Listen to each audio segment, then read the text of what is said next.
I've had an obsession with filmmaking since I was a wee lad. And growing up, my brother Tim and I had a flip cam that we'd make all of our movies on. And my brother Tim would take the footage and go and edit it on Windows Movie Maker. It was state-of-the-art shit. We were years ahead of our time. And these movies we would make weren't great. They were masterpieces. Thanks for letting us play your video games. But really, most of the movies we made were just videos of us running around with our airsoft guns, pretending to be spies. Are you American? Are you? Yes. And unfortunately, they didn't really age that well. Oh, piece of But all of this to say that I've loved filmmaking for a really long time. I've already talked a lot on this channel about my experiences with ADHD and how it affects certain aspects of my life, but I thought it'd be fun to go into how it affects me day to day as a videographer. But more specifically, I wanted to talk about how I overcome the biggest curse that comes with ADHD, organization.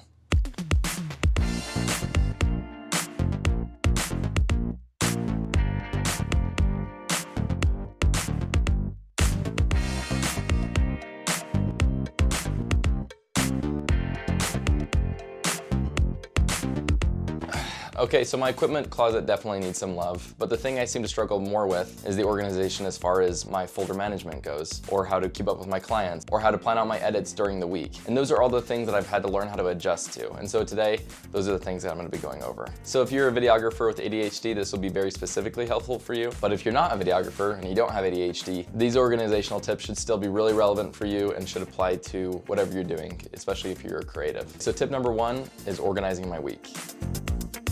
This tip is super important for me because if I forget to do this one on Mondays or if I avoid doing this one on Mondays, it screws up my entire week. And it can seriously screw up my workflow, especially with me being able to prioritize what I need to get done. So what I do is every single Monday, I come to my office and before I get started on my work that day, I will write down a to-do list on my whiteboard of everything that I have to get done that week. That goes from the videos I have to edit, the upcoming shoots I might have, different phone calls I might have with clients. I put all of that on my whiteboard so I have that right in front of me. And I know some people prefer to do this on an app or on the computer, but for me, I just haven't found anything that I would check consistently enough to where it would actually be helpful for me day to day. So what has been helpful for me was buying a whiteboard. And so when I come in, I see exactly what I have to do. And so after I make my list of to-dos and after I write down everything that is possibly gonna come up that week and everything that I need to do that week, I'll take each one of those tasks and those to-dos and schedule them into different days of the week until everything on my to-do list fits somewhere in my week. And honestly, this has been a huge help for me because like I mentioned,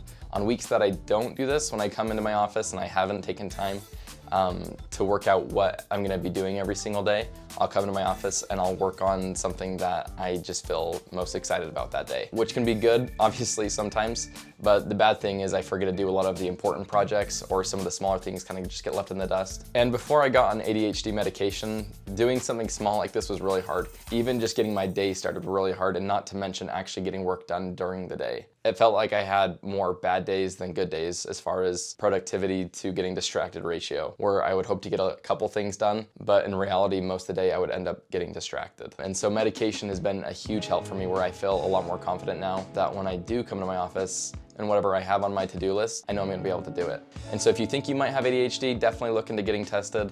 And if medication is something that you're open to, or if it's an option, I would definitely recommend at least looking into it to see if it's something that could help, because it's literally changed my professional life and I have a lot more confidence as a business owner and also just as a person within my craft, knowing that I'm actually gonna do what I say I'm gonna do. And so it cuts out a lot of that frustration. And the reason I also mention medication is although it gives me the energy and the focus to be able to get things done during the day, it doesn't necessarily give me any better organizational skills or doesn't help me prioritize what I do need to do. So even though I can still come to my office and I'm still gonna be able to work that 8 hours a day or however long I'm gonna be working that day, if I don't in advance put things in a priority of what I'm gonna be doing, it's hard for me to get the right thing done. So having a whiteboard right there has been a lifesaver for me.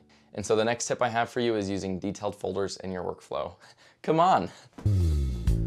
Okay, so this has become important to me because number one, it helps me find what I'm looking for. And number two, it makes having all of my projects on a single drive a seamless experience. But I do have to give credit to my old boss when I was a videographer at Nomadic, because when we were working on videos and project files and I would hand him one of my drives, I was completely disorganized and it would just drive him mad. What I'm gonna do now is open up my main drive, Big Stookie. Stookie was a nickname of mine back in high school, and I've just named all my drives it since because I live in the past. There's Stookie 1, Stookie 2, Big Stookie, and Little Stookie. Okay, there was no reason for that, I just thought you should know. Okay, so back to the folder. I like to keep all of these in the column option.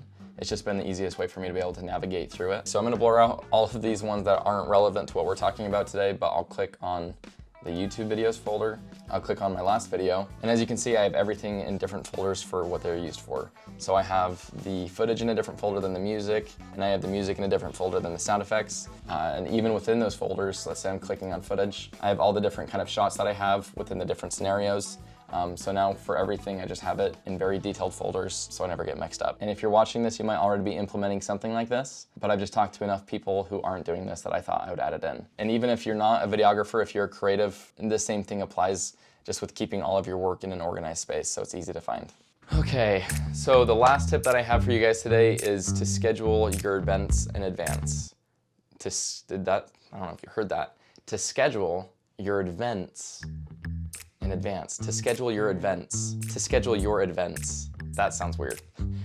To schedule your things into your calendar in advance. Does that make sense? That's what I'm trying to say. This is something that early on I really sucked at. I would lose a lot of opportunities and upcoming gigs just because I was bad at responding and emailing back in time, and I would lose the gig. And in other instances in the past, I have taken way too long to get projects done where I'd film something and then I would just forget to edit it because I was on to the next thing. And so scheduling has been a huge problem for me. But by far the worst experience I've ever had was in high school, my senior year.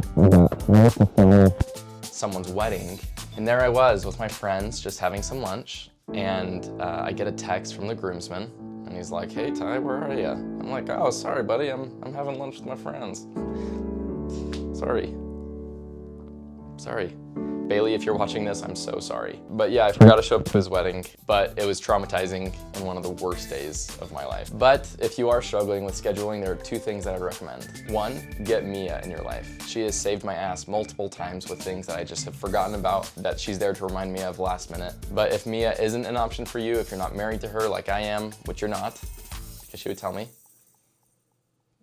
At least I think she would tell me. But in the likely case that you don't have Mia in your life, I would suggest that anytime you schedule anything with someone, whether it's an upcoming shoot, whether it's a video that you're going to edit, whether it's a phone call, a meeting that you have coming up, put it immediately in your calendar. One of the problems with ADHD is not remembering some of the small things and also some of the really important things. Bailey, I'm so sorry. And so if you make a habit of putting it in your calendar right as you set a date for it, you will have no problems. I would suggest that you put a reminder to happen a day before the event happens so it doesn't sneak up on you like a thief in the night. Take it away, Ryan. Yeah, like a thief in the night. I pull up, give it deeper tonight. That was weird. Right, guys? That was weird. Right, guys?